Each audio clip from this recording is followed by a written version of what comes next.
baik dalam perspektif hukum fikih maupun hukum agama atau hukum negara. Kita akan berdiskusi karena bagaimanapun juga posisi di tengah-tengah kita ini pernik-pernik yang ada hubungannya dengan relasi suami istri ini cukup heterogen, cukup banyak. Karena itu siapa yang mau mempresentasikan, menyampaikan problem masalah untuk kita diskusikan?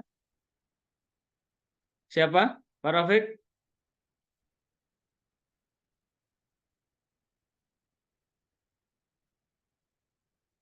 Siapa kemarin? Halo? Coba.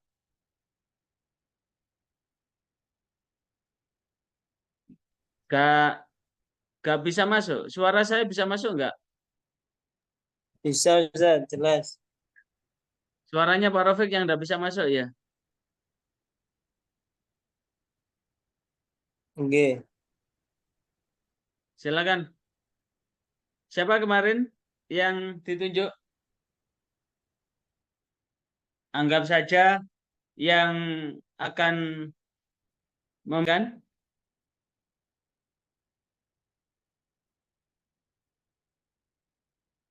Silakan. Siapa yang mau menyampaikan? Atau menyampaikan problem-problem yang ada di sekitar tempat tinggal. Silakan didiskusikan.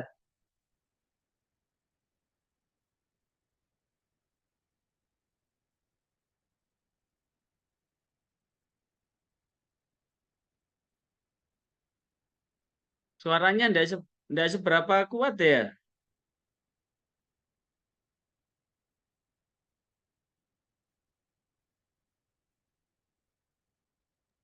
Nih Ustaz, beri nama nih Ustaz. Suaranya Pak Rafiq nggak bisa masuk. Warahmatullahi wabarakatuh. Perceraian ya, saya mungkin membahasnya di mohon izin Pak ya Ustadz. Jadi tentang perceraian ini ada di beberapa surat ya, Al-Baqarah 227 tentang bahwa orang yang bercerai itu Allah Maha mendengar.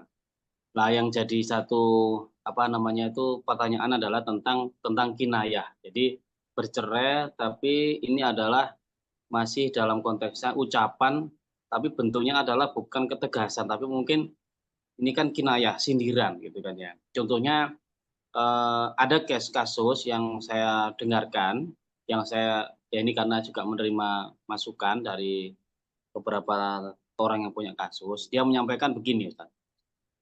Wes Pak, Ibu, iki anakmu ya, aku gak seneng, ini kan ya. Jadi cuma di situ aja anakmu iki wes gak seneng. Jadi maksudnya dia nggak ada orang anak nggak ada anaknya, tapi si istri suami bilang Bu iki lo wes anakmu istilahnya kayak tak balik no gitu kan ya. Nah ini berarti sebenarnya bahasa di balik no ini kan apa itu sudah jelas cerai gitu atau lah itu kan masih perlu pakar-pakar pembahasan ya. Nah sedangkan di sini Allah menyampaikan di surah Al-Baqarah 227 itu bahwa kalau kau menceraikan tuh Allah sudah maha mendengar. Nah, konteks di sini yang saya tangkap, ketika sudah ada bilang begini, si istri mengatakan bahwa dia sudah bercerai. Ditunggu sampai apa namanya itu 2 bulan. Menurut pemahaman orang lain bahwa dia mengatakan saya sudah bercerai, saya tidak mau tidur lagi sama dia.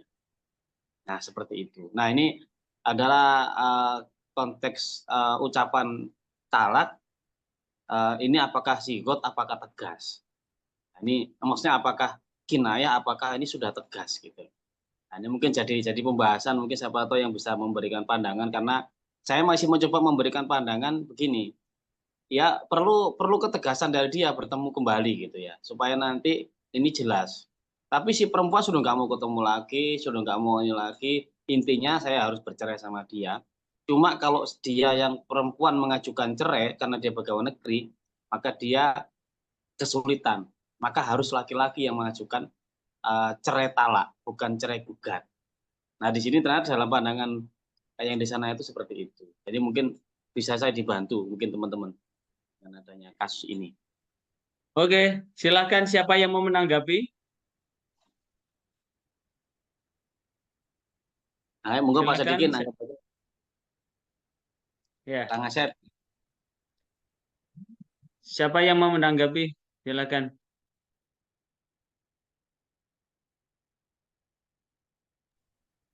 Mas Ya, Asep, Ustaz. ya silakan. Ya memang yang pertama dari yang disampaikan Ustaz Rafiq itu di dalam kalau kita kaji dalam kajian fikih terkait dengan apa namanya talak itu ada dua lafaz yang disebut dengan lafzun sore sama lafzun kinayah.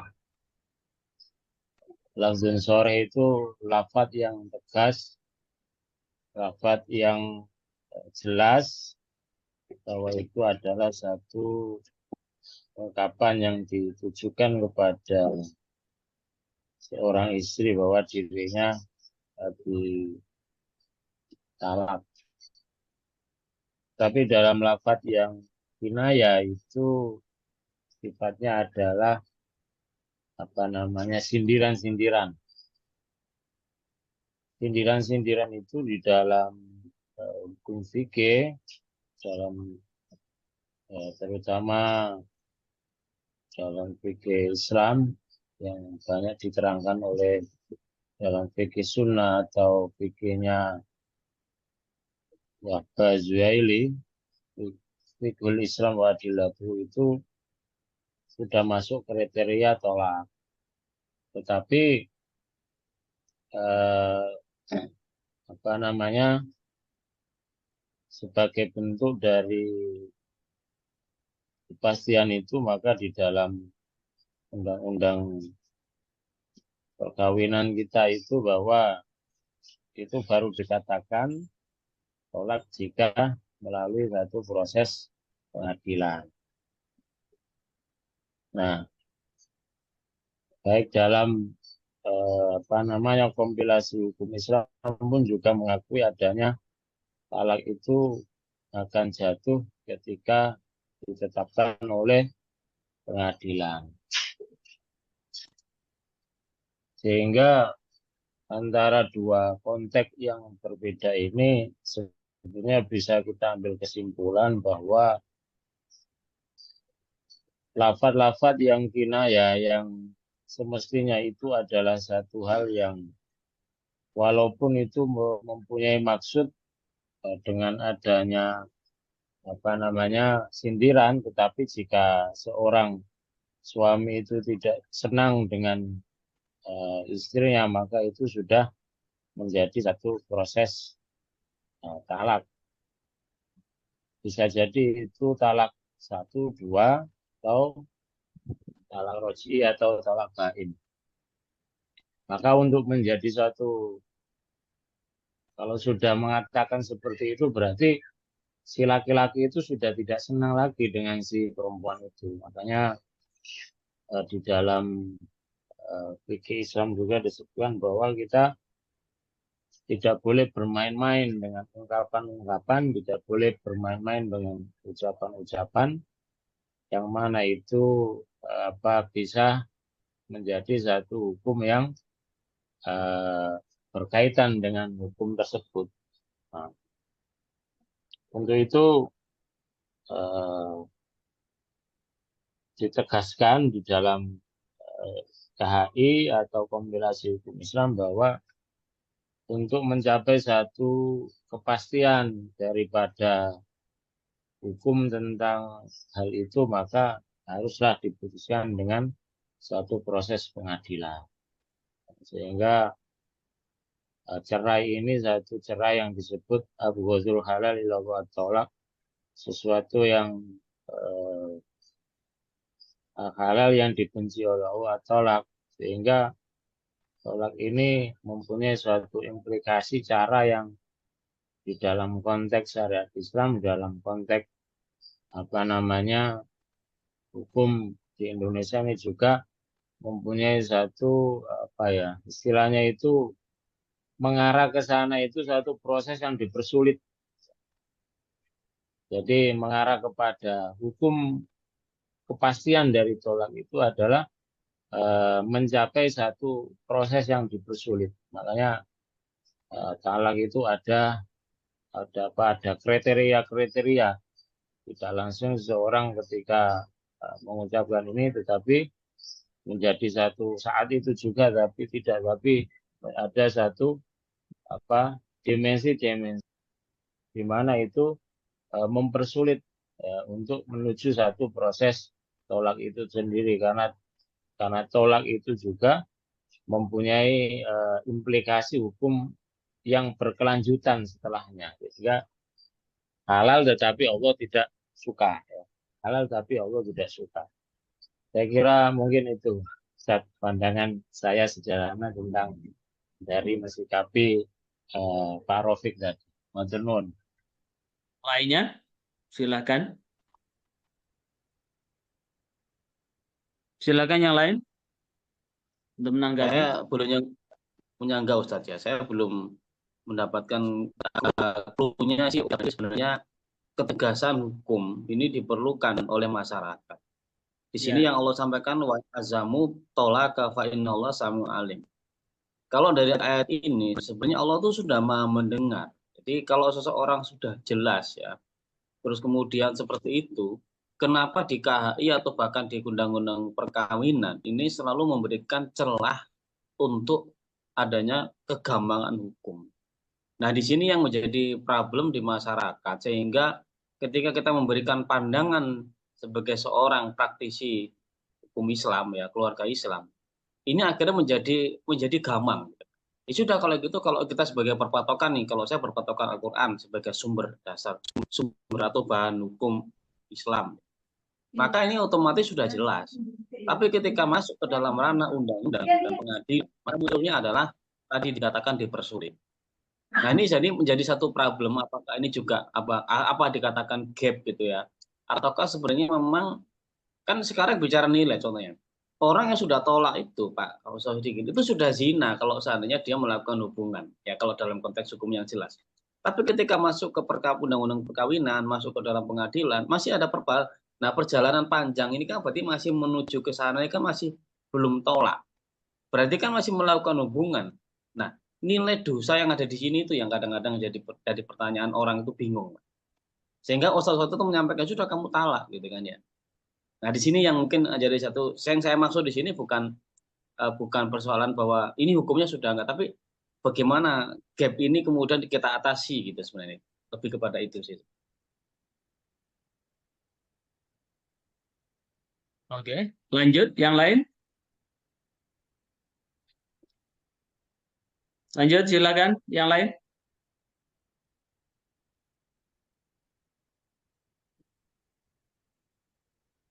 Oke, Ustaz. Sambil nunggu teman-teman. Ya. Jadi kalau menurut saya ada satu kaidah fikih itu. Al-khuruj minal khilaf aula. Jadi keluar dari perdebatan polemik, perdebatan atau perbedaan itu terbaik. Ya. Jadi cara yang paling baik itu keluar dari perbedaan, keluar dari ikhtilaf. Nah, sehingga harus menjadi satu konteks tersendiri bahwa ketika seorang yang baik secara soreh atau secara kinaya atau secara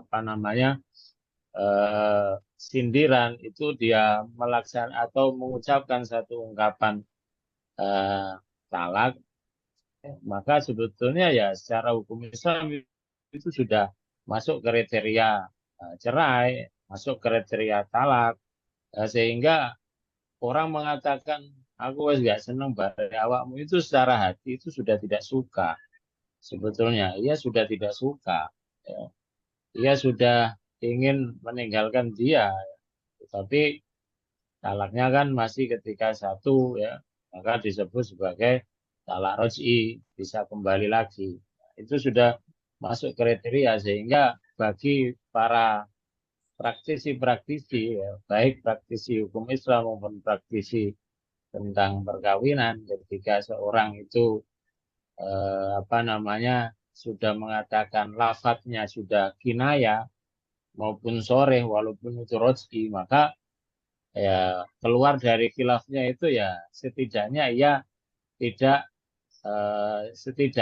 tidak berada dalam satu rumah kan itu. Setidaknya ya sudah tidak berada dalam satu rumah atau dia tidak dalam satu ranjang. Artinya itu kita mensikapi keluar dari khilaf.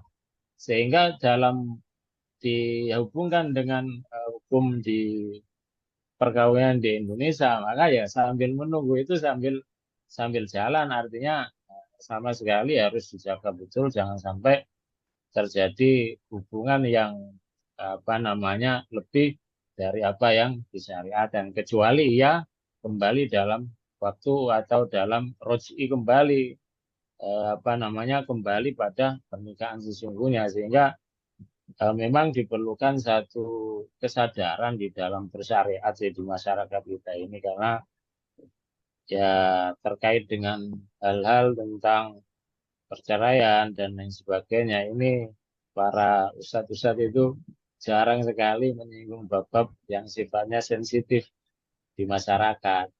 Nah, solusinya ya bagi para praktisi-praktisi seperti ini ya bisa menyampaikan kembali untuk pertama pegang teguh pada syariat yang benar. Ketika terjadi proses itu maka diusahakan tidak lagi kumpul, tidak lagi tidak lagi kumpul, sehingga itu mungkin sambil menunggu proses berikutnya bisa menyelamatkan dirinya dari hal-hal yang disebut perzinaan di luar pernikahan itu. Saya kira itu, mungkin yang lain. Oke, yang lain? Saya Ustaz, Ya, silakan. setuju dengan banyaknya perkhilafan itu membuat kita tidak bisa memutuskan satu hukum yang qot'i pasti, karena banyaknya perkhilafan pendapat itu. Pendapat yang kuat mungkin mengatakan bahwa dikatakan dalam sadar dan lafadznya sore maka sudah jatuh talak. Tetapi buktinya kalau nggak salah Ibnu Taimiyah itu mengatakan bahwa ya meskipun lafadznya sore itu masih membutuhkan niat dalam hati, karena kebanyakan orang ngamuk.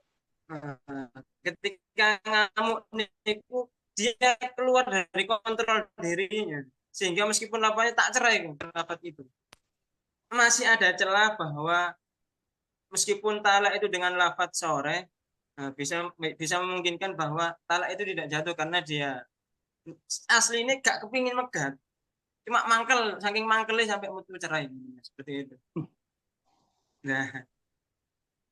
Nah, yang seperti itu mungkin karena kepingin menjaga kemaslahatan umat ini, karena banyaknya mungkin bisa dipakai sebagai di Indonesia ini karena banyaknya pasangan muda-mudi yang minim akan pemahaman agama, jadi pengelut niku mesti ngomong cerai sewu. Nah, mungkin ada solusi daripada pendapat Ibnu Taimiyah yang mengatakan buka, kalau seperti itu tidak dikatakan talak. Kalau kita kuat-kuatan pakai hukum yang ekstrim, itu pekat, maka ya mungkin banyak sekali keluarga di Indonesia ini yang berdosa dengan hal itu. Ya, jadi seperti itu, Ustaz. Ya. Oke. Silakan yang lain.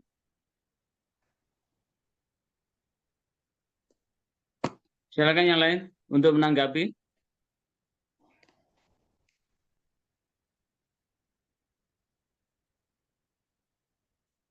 Oke. Baik. Kalau Terakhir. Ya, silakan. Terakhir.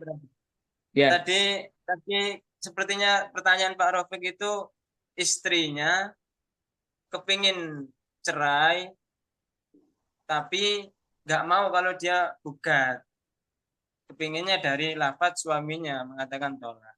Mungkin untuk pertanyaan saya juga nyambung sama hal itu, bahwa bagaimana kalau suami gak seneng sama istrinya tanpa sebab apapun bisa mentalak dengan semena-mena, tak cerai kamu, maka ketika itu hukum Islam mengatakan hal itu talak. Tetapi bagaimana solusi bagi istri yang kepingin cerai daripada suaminya dengan tidak berdasarkan landasan syar'i? Contohnya itu begini, Ustaz. Ada seorang yang istrinya itu kerja di luar negeri, jadi TKI. Kemudian 2 tahun kerja di sana, tiba-tiba melayangkan surat gugatan cerai, surat aku kepingin cerai sama kamu lah, ibaratnya seperti itu.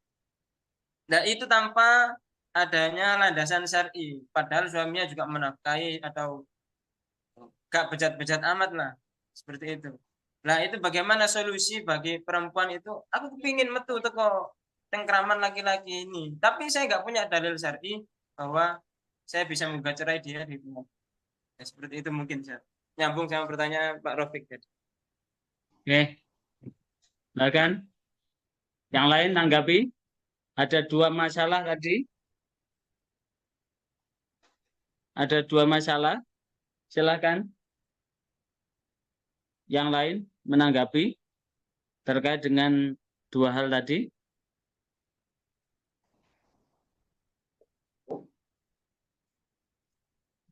Oke, ini yang ini dulu. Kebetulan kita siapkan ini Madzhabul Arba'ah, Madzhabul Arba'ah dan di Fathul Mu'in. Kita buka di Fathul Mu'in dulu ya.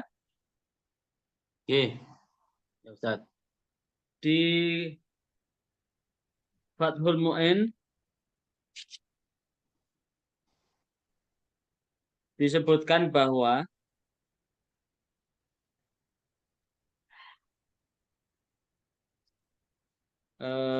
bentar.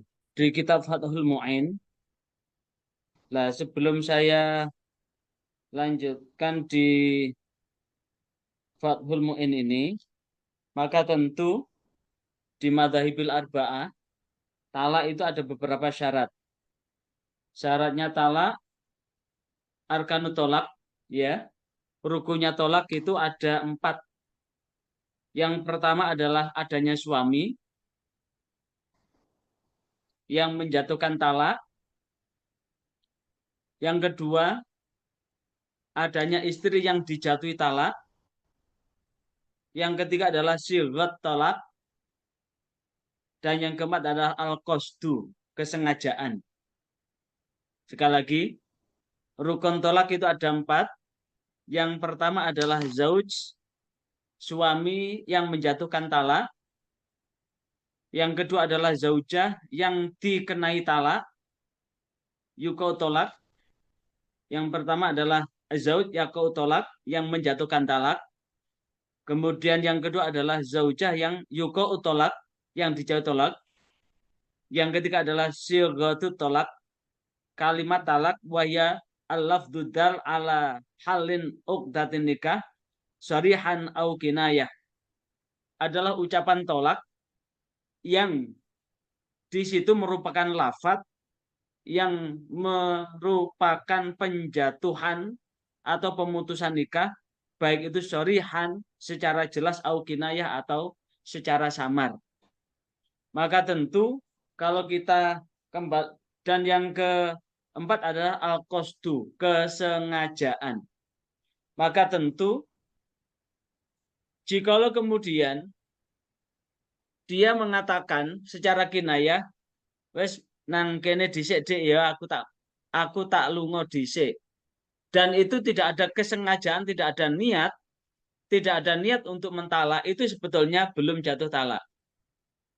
Sekali lagi, begitu pula orang marah orang yang menyatakan kamu tak cerai dalam keadaan marah, maka di dalam Fathul Mu'in itu dinyatakan belum jatuh talak. Sekali lagi, jikalau kemudian dia dengan kondisi marah, wes kalau neng ini gak bojo-bojoan, gak bojo-bojoan, gak ndek bojo, gak paten timbangane nglarokno loro ati. Soalnya aku iki rabi ya kepengen tenang. Lihat timbangan gak tenang ini wis gak bojo-bojoan. Dalam posisi marah tidak disertai dengan akal yang sehat, maka itu kata-kata itu tidak menjatuhkan talak. Tidak menjatuhkan talak. Tapi kalaupun toh dia mengucapkan dengan sesadar-sadarnya, sekali lagi dia mengucapkan sadar, walaupun itu dengan tulisan lau kata basori antolakin au kinayatahun walam yanwi iko itolak. Apabila seorang suami itu menulis surat pentalaan yang soreh, yang jelas-jelas maupun secara samar, namun walam yanwi iko atolak, namun tidak berniat menjatuhkan talak, falagun malam yatalafadhu halal kitabah, maka kemudian tidak terpakai itu.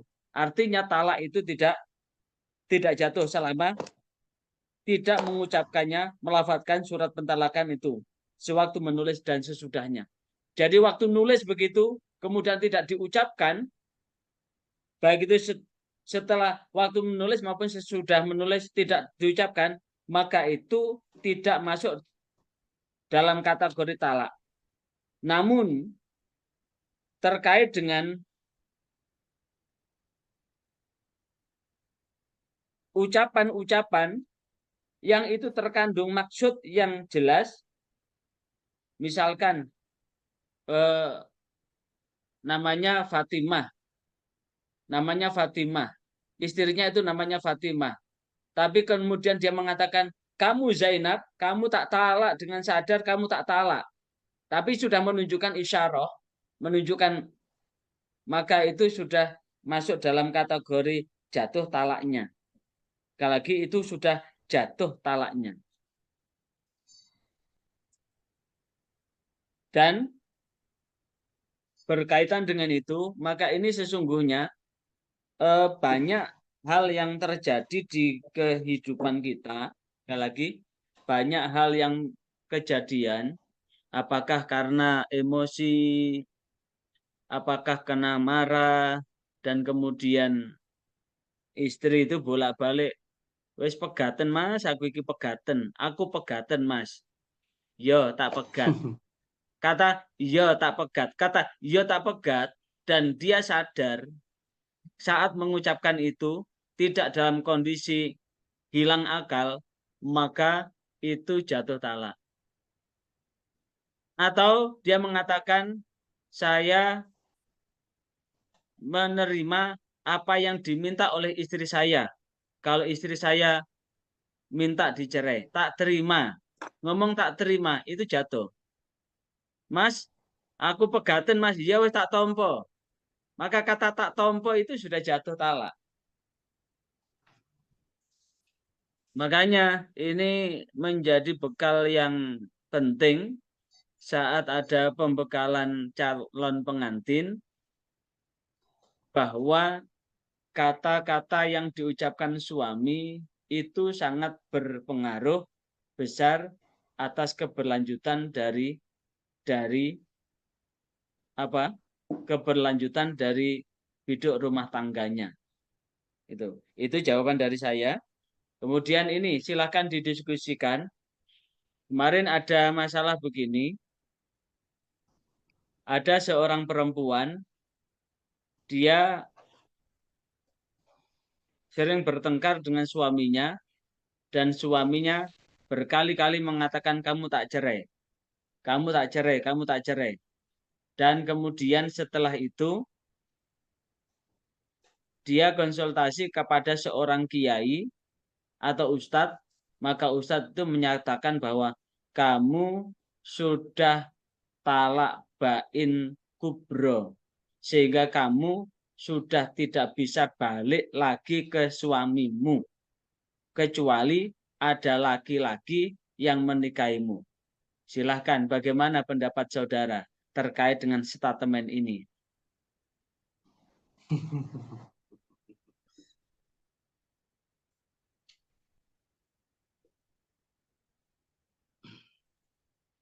Silakan. Statement Bu Khalil. Saya Pak Sadikin gantian. Gantian Bu Inama, Ya. Kang Asep, Kang Malik. Dan Amir ini ya, nanti Bung. pertanyaan ini akan jadi pertanyaan UAS nanti. Jadi ada kasus ini, kisah nyata ini. Ada seorang perempuan di sebuah lembaga, dia menawarkan diri ke teman laki-lakinya untuk minta dinikah. Kebetulan suaminya juga pegawai negeri, dirinya juga pegawai negeri. Suaminya tidak ingin berpisah dengan istrinya, dia pun tidak ingin berpisah dengan suaminya. Namun dia tidak bisa hubungan badan karena setelah dia konsultasi kepada seorang kiai bahwa kamu tidak bisa balik lagi ke suamimu. Begitu pula suaminya, kamu sudah tidak bisa balik lagi ke istrimu karena kamu sudah talak bain.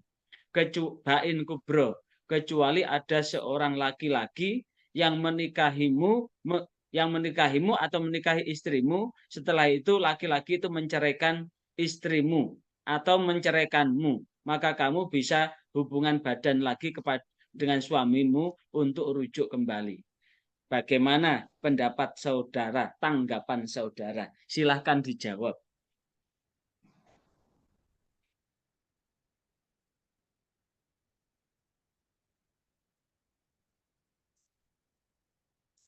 Halo? Ayo Bu Inama. Ya, silakan Pak Rafiq. Kalau menurut saya begini Ustaz, bahwa perceraian yang sudah dikatakan 3 kali ya, yaitu talak 3 itu ya, secara hukum fikih itu memang sudah bisa dikatakan talak ya. Maka kemudian itu adalah menjadi benar ketika dia yakin ya. Dan kembali kepada kaidah itu, kepada keyakinan ya. Namun ada satu pendapat di mana keyakinan tentang ulul amri. Ini tadi menjawab dengan yang tadi. Atiullah wa atiul rasul ulul amri. Maka di sini di zaman Nabi saya punya satu pandangan di mana dulu Ma'is bin Malik itu juga melakukan zina. Kemudian dia melakukan setelah zina itu mengatakan tohirni ya Rasulullah, bersihkan aku ya Rasulullah.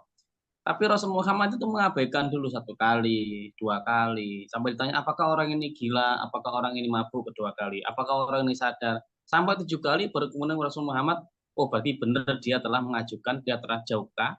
Maka kemudian dalam hukum Islam maka dia telah dihukum rajam. Ditetapkan satu hukum.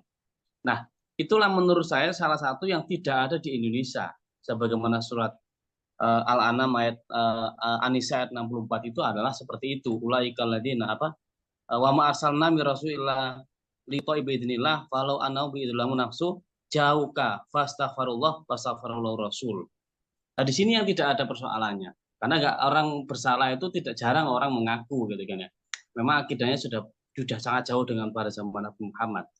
Nah, maka kalau berpatokan kepada ulul amri yang ada, maka menurut saya dua-duanya juga bisa diambil ketika orang yakin yang mana.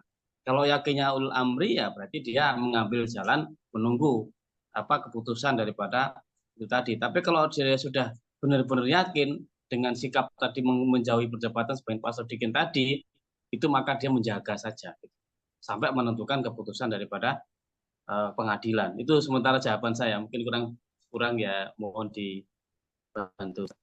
Terima kasih. Oke, yang lain?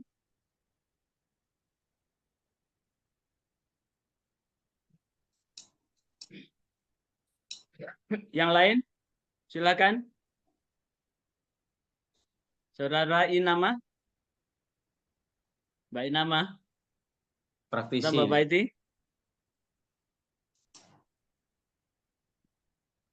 Silakan. Halo? Pak Amir kelihatannya mau nyampaikan. Ya, silakan. Monggo Pak Amir, El Jani. Silakan Mas Amir.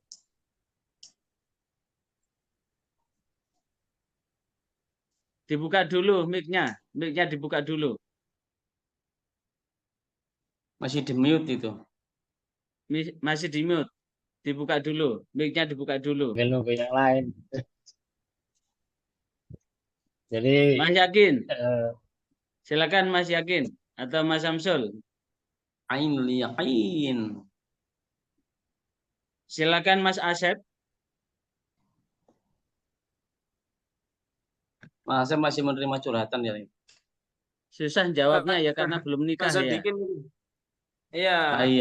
kurang kurang pengalaman. Silakan Mas Ya, Asep, mungkin. silakan. Atau Mas Mas Malik. Anasir belum nikah juga. Oke, mohon izin. Ya, silakan. Oh, ganteng Ya, ya. silakan Mas Malik. Oke, ini menyambung permasalahan, tidak menjawab Ya. permasalahan, menyambung permasalahan. Ya, Jadi silakan. terkait permasalahan apa talak bain sugro nggih tadi ya. Bain kubro, apa Ya. talak nggih. Jadi ada beberapa yang memang pernah saya pernah membaca atau tahu dari redaksi-redaksi perkara bahwasanya ada yang memang telah memutus di talak tersebut dan mereka kan tidak bisa serta-merta langsung rujuk kembali, harus dinikahi oleh orang lain dan batal duhul ya. Dan itu ada diakali, maksudnya diakali dalam artian direncanakan bahwasanya orang disuruh menikahi istrinya dan melakukan hubungan badan sekali lalu disuruh talak untuk bisa menikah kembali atau rujuk kembali kepada suami yang pertama. Itu kalaupun di model seperti itu bagaimana nggih? Nggih, apa buat tambahan permasalahan rekan-rekan nggih. Pripun? Matur suwun. Itu Kalau pertanyaannya tadi, Pak Malik. Nggih, Ya. gimana Pak? Ya. penjelasannya dari disampaikan Ustadz Wahid tadi bahwa kiainya menyampaikan jika sudah talak kemudian nikah lagi hubungan, nah itu sebenarnya menurut saya yang pertama kiainya itu juga seperti mengarahkan nikah mut'ah ya, atau sebenarnya apakah ke situ, padahal dalam Islam sendiri sebenarnya nggak boleh Pak Malik nikah mut'ah itu atau nikah kontrak gitu. Dari situ aja nggak boleh sebenarnya pernikahan itu sah apa tidak, maka muncul namanya nanti pembatalan hukum kemarin itu pembatalan perkawinan gitu kan ya. Nah, seperti itu tuh mungkin lebih panjang lagi ke situ. Tapi kalau sarannya Kiai tadi itu, yaitu alami saja kalau kamu disarankan, gak mungkin kan disarankan kamu cerai, kemudian setelah itu nikah lagi, kemudian kamu cerai lagi, kan gak mungkin. Pasti menyarankannya adalah kamu cerai nikah lagi, gitu kan. Gak mungkin suruh cerai lagi, gak boleh kan. Kita menyarankan orang supaya terus kemudian bercerai kan, nikah terus bercerai lagi kan sama dengan mengarahkan kepada nikah mut'ah. Ini pandangan sih. Ya. Iya itu. Nggih, Pak Rofik, maksud saya gini. Jadi itu kan memang tidak dianjurkan ataupun disarankan oleh kiai tersebut nggih. Tapi kalau inisiatif sendiri atau ada pemikiran sendiri seperti itu bagaimana nantinya dampaknya dari pernikahan tersebut, Pripun? Nah, kalau sudah dari awal direncanakan, itu kan muncul ya, yang kemarin hukumnya itu Pak, pembatalan pernikahan atau pembatalan perkawinan itu kan ya. Nah, itu apakah kemarin masuk ya, bahwa itu akan menjadi bahwa niat untuk nikah itu untuk cerai. Ya kan ada tuh, berarti kan gitu, niat nikah sama dia untuk cerai supaya nikah lagi kan gitu tuh sama suami yang pertama kan. Nah, itu kalau udah kebongkar itu seperti itu ya, apakah itu juga menjadi satu di dalam undang-undang itu bisa mengatakan membatalkan hukum, membatalkan perkawinan gitu, Pak. Nah itu kalau saya rasa sih seperti itu. Betul benar, betul betul. Alurnya memang begitu. Ya, tapi kan kalau sudah ada niatan, itu kan minimal melubi niat. Niatnya tadi itu masalahnya di situ tuh.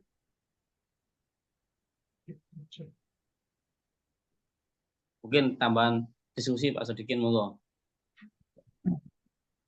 mengeluarkan jurusnya.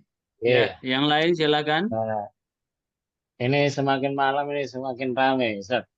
Ya, Eh, ada muncul masalah-masalah baru. ah, Ya, baik. Terkait dengan permasalahan yang disampaikan oleh eh, Ustaz Nawe tadi bahwa adanya mukhalil atau nikah lagi, sebagaimana yang diucapkan atau disampaikan oleh apa namanya sosok kiai atau sosok yang lain. Sebetulnya di dalam proses apa namanya tolak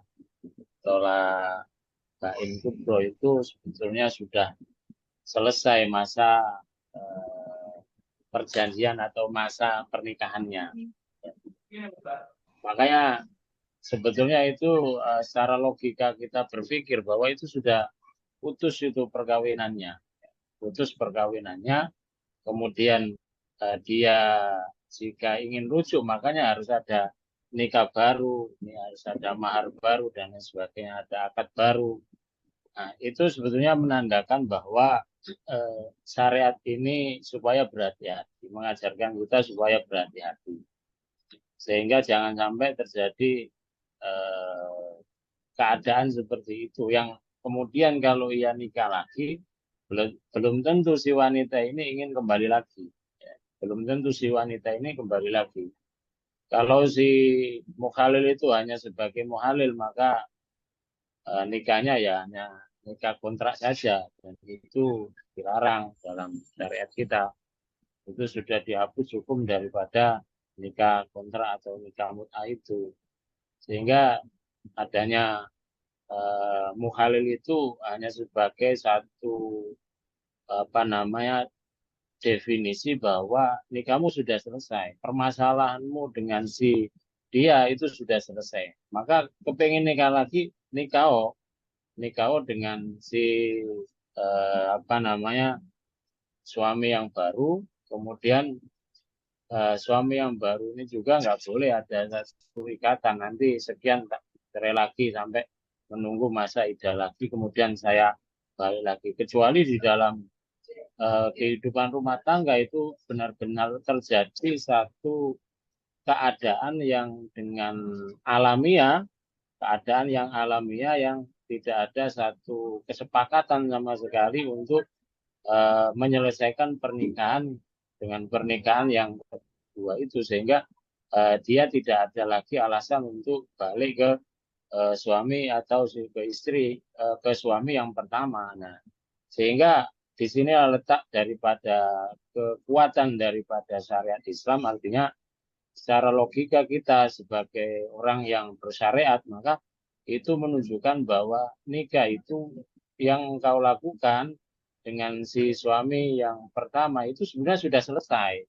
Perkara kamu mau melanjutkan pernikahan berikutnya, lanjutkan dengan pernikahan baru, dengan orang baru, maka jangan berharap bahwasanya engkau akan kembali lagi ke suamimu yang lama.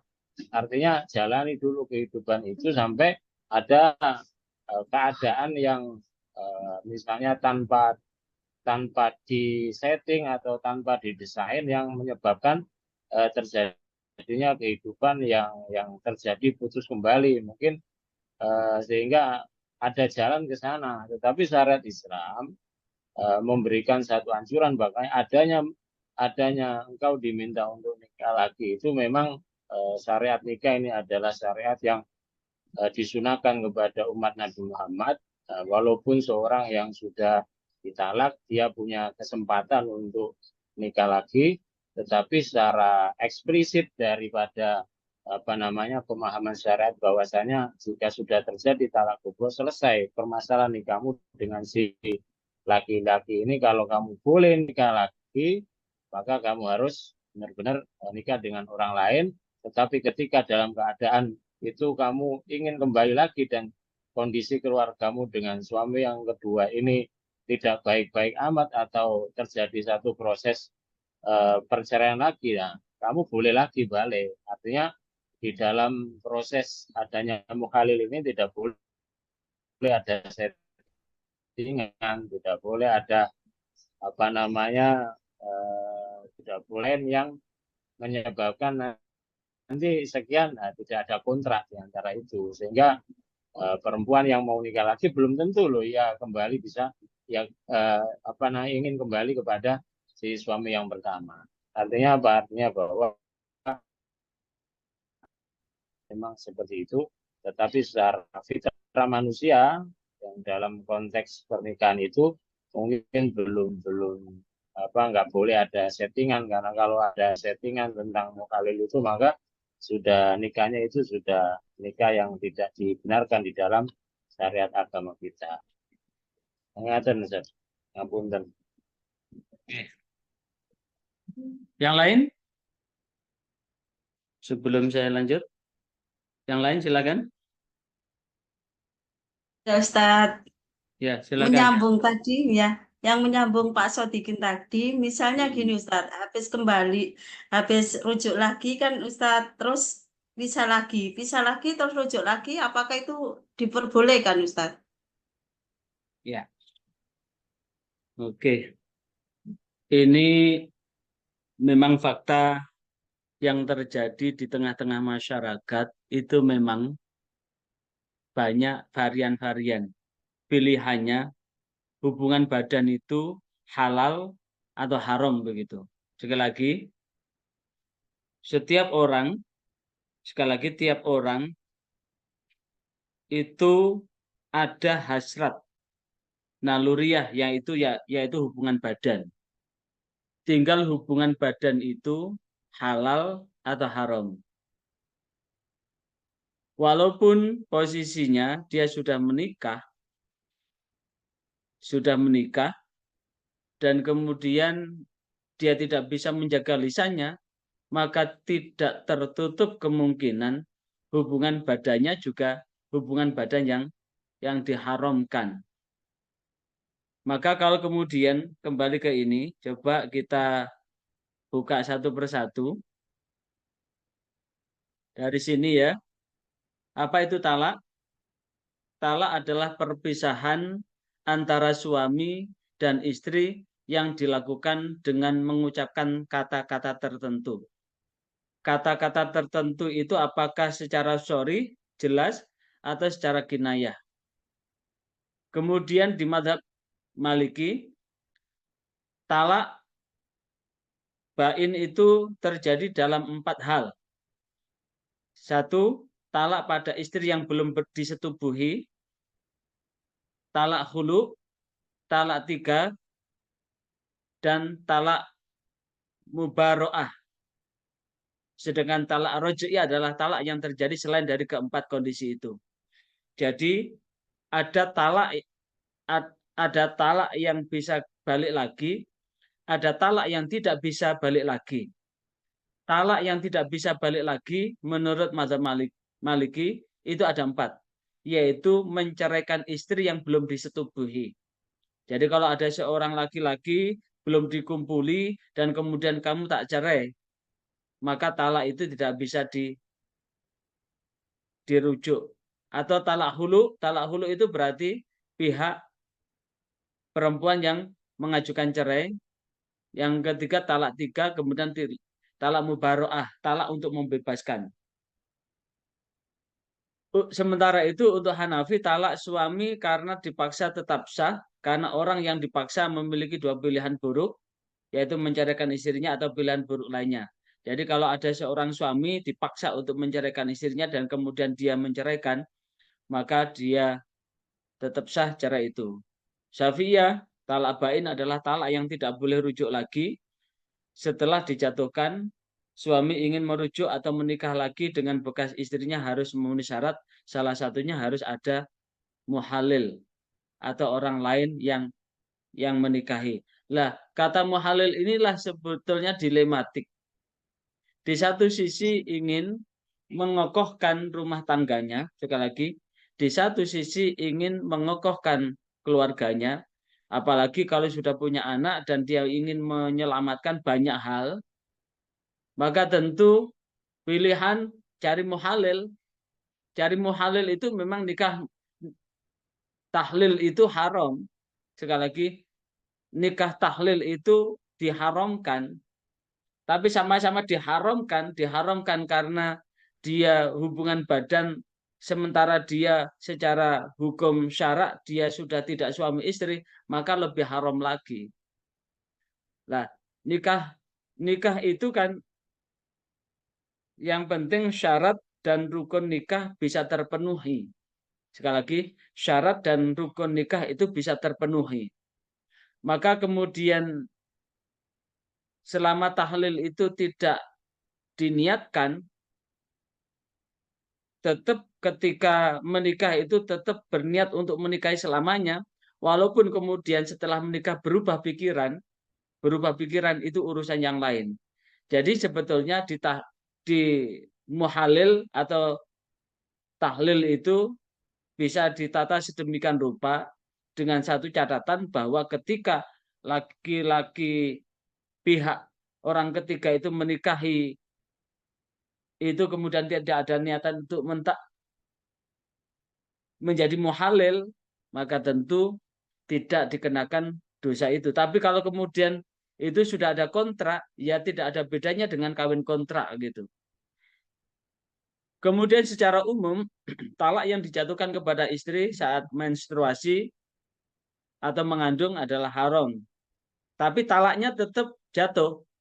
Jadi kalau ada seorang perempuan dicerai suaminya dalam keadaan menstruasi atau mengandung, maka talak itu jatuh. Tapi haram.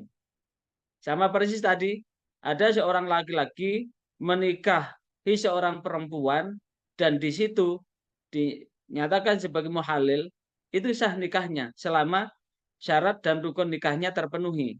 Tapi berdosa. Sama dengan ada orang menjatuhkan talak kepada istrinya, sementara istrinya dalam situasi menstruasi atau mengandung, maka talaknya itu sah, tapi haram. Artinya yang menjatuhkan talak itu berdosa. Talak kemudian talak yang dijatuhkan kepada istri lebih dari satu dan tidak dalam keadaan haid. Sekali lagi, talak yang dijatuhkan kepada istri lebih dari satu dan tidak dalam keadaan haid adalah makruh. Talak satu dijatuhkan kepada istri yang sedang dalam keadaan suci belum tentu itu adalah sunnah. Jadi kepada istri lebih dari satu ini statusnya makruh lah. Terus terkait dengan ini, bagaimana dengan mengucapkan talak itu? Kalau di sini sudah sangat jelas di kitab Fathul Mu'in itu kan Syafi'iyah, bahwa jikalau seorang suami dalam sekali ucap, kamu saya cerai, saya cerai, saya cerai, itu sudah jatuh talak 3. Syafi'iyah. Jadi kamu tak ceraikan. Kemudian saya cerai 2 kali. Itu sudah jatuh talak 3. Walaupun itu secara ucapan, maka itu sudah jatuh talak. Makanya sekali lagi, kalau ada seorang laki-laki dengan sadar, dia mengucapkan, kamu saya cerai, kamu saya talak. Kemudian dari seberapa lama, kamu saya talak 2 kali. Maka itu sudah jatuh talak 3. Talak 3 seperti ini sudah masuk dalam kategori talak bain kubro. Itu untuk menurut mazhab Syafi'iyah. Sementara mazhab Hanafi, mazhab Hambali, hukum wanita yang dijatuhi talak 3 sekaligus menurut mazhab Hambali maka itu baru jatuh talak 1. Sekali lagi, menurut mazhab Hambali, kalau seorang laki-laki menyatakan kamu saya cerai, saya cerai, saya cerai sampai 3 kali, maka itu jatuh talak 1. Jatuh talak 1. Maka kalau terus bagaimana terkait dengan talak ini dalam kompilasi hukum? Di kompilasi hukum disebutkan di KHI, sekali lagi di kompilasi hukum Islam, ini adalah kompilasi hukum ini memang mencari titik temu, jalan tengah. Sekali lagi kompilasi hukum Islam ini adalah titik tengah. Karena bagaimanapun juga orang bercerai itu kan menyisakan banyak masalah. Menyisakan banyak masalah, maka di kompilasi hukum Islam selanjutnya disebut dengan KHI dinyatakan secara tegas bahwa perceraian atau talak hanya dapat dilakukan di depan sidang pengadilan agama. Walaupun dia mengucapkan 1000 kali katakan kamu tak cerai, kamu tak cerai, kamu tak cerai, maka itu belum jatuh talak. Dan dilakukan di depan sidang pengadilan agama setelah pengadilan agama tersebut berusaha untuk mendamaikan, islah, tapi tetap tidak damai, ada mediasi, tetap juga tidak bisa disatukan, maka dalam pasal 129 yang berbunyi, seorang suami yang akan menjatuhkan talak kepada istrinya mengajukan permohonan baik lisan maupun tertulis kepada pengadilan agama yang mewilayai tempat tinggal istri disertai dengan alasan serta meminta agar diadakan sidang untuk keperluan itu. Maka ketika hakim memutuskan terjadi perceraian sehingga keluar akta cerai, maka itu dihukumi jatuh talak 1. Kemudian di pasal 120 KHI, penjatuhan talak 3 sekaligus dihukumi tidak sah. Jadi kalau kemudian ada seorang laki-laki mengatakan kamu tak cerai, kamu tak cerai, kamu tak cerai, atau kamu saya talak 3, maka dalam KHI ini dihukumi tidak sah. Berarti itu tetap harus dilakukan di depan pengadilan. Begitu pula disebutkan dalam Undang-Undang Perkawinan pasal 39 ayat 2, untuk melakukan perceraian harus cukup alasan bahwa antara suami istri itu tidak akan dapat hidup rukun kembali. Maka tentu berdasarkan itu, sekali lagi berdasarkan itu, dalam pasal 129 KHI, seorang suami yang akan menjatuhkan talak kepada istrinya mengajukan permohonan baik lisan maupun tertulis kepada pengadilan yang mulai tempat tinggal disertai dengan alasan untuk meminta agar diadakan sidang untuk keperluan itu. Jadi talak yang diakui secara hukum negara adalah yang dilakukan atau diucapkan oleh suami di muka pengadilan agama. Jika seorang suami berkali-kali mengatakan cerai, tapi tidak di depan pengadilan agama, maka statusnya tidak bisa dikeluarkan akta cerai. Hanya sah menurut hukum agama saja. Tapi tidak sah menurut hukum yang berlaku di negara Indonesia. Dan akibat dari talak yang di luar pengadilan adalah ikatan perkawinan. Sekali lagi, ikatan perkawinan antara suami istri tersebut belum putus secara hukum. Jadi, kedua belah pihak itu belum putus secara hukum. Nah, konsekuensinya, jika mereka tetap satu biduk rumah, satu biduk keluarga, kemudian dia melakukan hubungan badan, maka hubungan badan itu ya zina. Sekali lagi, hubungan badan itu zina. Ya solusinya ya cari muhalil itu. Jadi kalau kemudian tidak kunjung mengajukan, dia sudah mengatakan, kamu tak cerai. Kamu tak cerai sampai 3 kali. Maka itu kalau menurut Syafi'iyah, itu sudah ba'in kubro.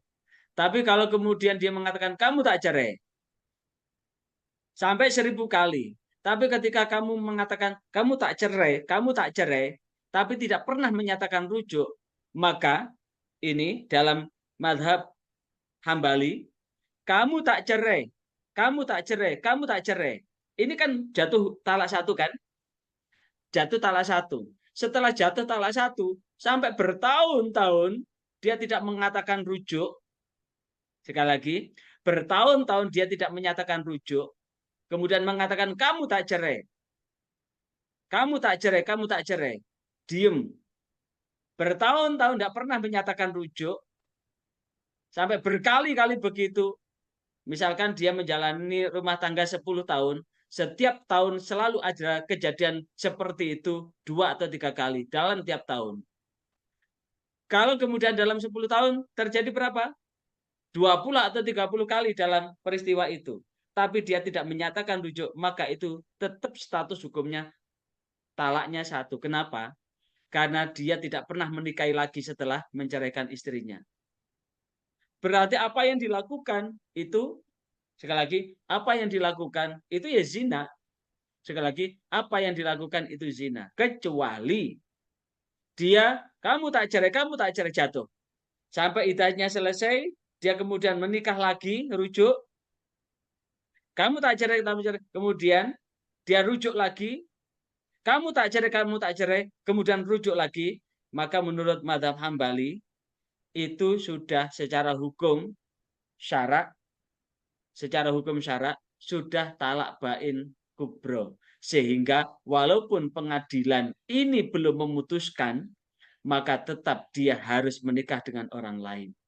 Maka solusinya, kalau banyak hal, apalagi sebelumnya kita sudah berbicara tentang perjanjian perkawinan, maka tentu inilah yang kemudian menjadi peretak kesengsaraan dalam kehidupan di muka bumi ini ya karena apa? Tidak bisa jaga mulut. Maka tentu untuk melanggengkan sebuah biduk rumah tangga yang lestari, maka tentu banyak dosis jamu jati kendi. Apa itu jamu? Jaga mulut. Mulut ini jangan mudah-mudah untuk mengucapkan cerai. Sak mangkel-mangkele, sak marah-marahnya, jaga mulut. Jangan sampai keluar kata-kata cerai. Jadi, jaga hati. Hati harus dijaga. Kalau tidak berkeinginan untuk pisah, ya jaga hati. Dan yang terakhir adalah kendi, kendalikan diri. Dalam kondisi apapun, tetap bagaimanapun bisa tetap harus mengendalikan diri. Karena itu akan menjadi perusak dalam biduk rumah tangga. Dan ini dalam kajian perbedaan dengan ini, saya ambil di Wahbah Zuhaili. Kemudian kita bandingkan dengan KHI. Dalam fikihnya Wahbah Zuhaili, karena Wahbah Zuhaili ini termasuk Syafi'iyah juga. Talak 3 kali sekaligus dianggap sah. Jadi orang mengatakan kamu tak talak 3. Kamu tak talak 1 kemudian tak tambah 2 lagi. Maka itu sah. Itu termasuk talak bain kubro menurut Wahbah Zuhaili. Sementara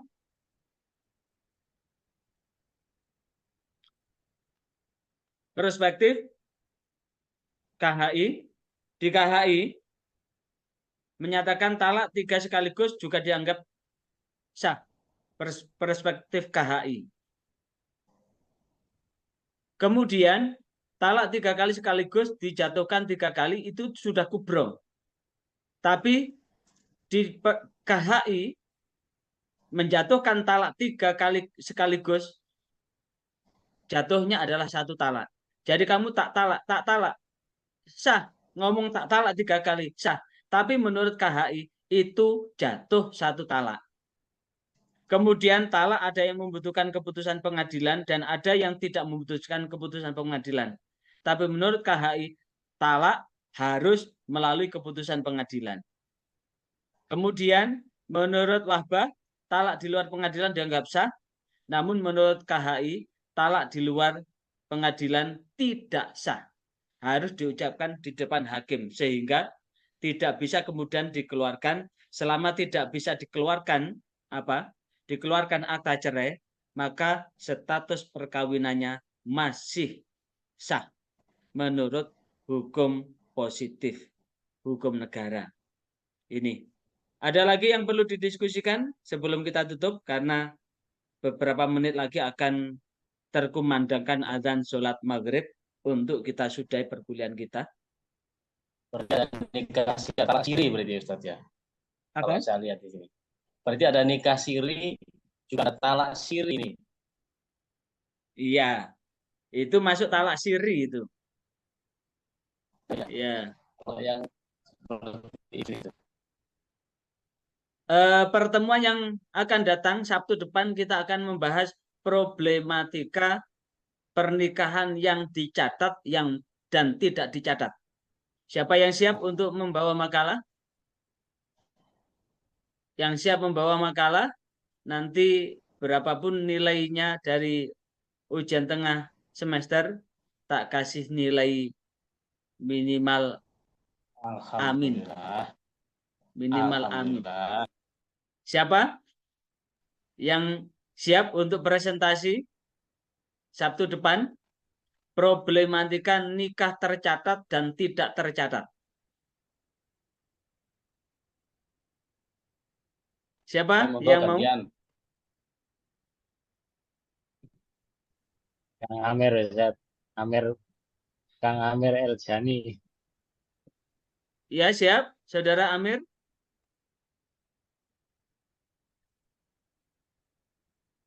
Halo. Diskusi yang akan datang. Problematika nikah yang tercatat dan tidak tercatat di KUA. Problematika nikah yang tercatat dan tidak tercatat di KUA. Termasuk bagaimana konsekuensi hukum bagi pegawai yang menikahkan tak tercatat. Konsekuensi hukumnya. Itu ya. Konsekuensi hukum bagi pegawai yang menikahkan secara tidak tercatat atau membantu menikahkan tak tercatat. Nikah siri. Kalau nikah itu pasti siri. Kalau kawin itu pasti siri. Tidak mungkin kemudian kawin di alun-alun begitu. Tebel amplopnya Pak ya. Kalau nikah, kalau kawin itu pasti siri. Kalau kawin ya terbuka ya sapi, kucing, ayam. Amplopnya tebel kayaknya Pak. Oke, cukup ya. Baik, kita sudahi sampai sekian. Kita tutup dengan kafaratul majelis. Subhanakallahumma wa bihamdika asyhadu an la ilaha illa anta astaghfiruka wa atubu ilaik. Walafu minkum wallahu muwaffiq ila aqwamit thariq. Wassalamualaikum warahmatullahi wabarakatuh. Waalaikumsalam warahmatullahi wabarakatuh. Salam.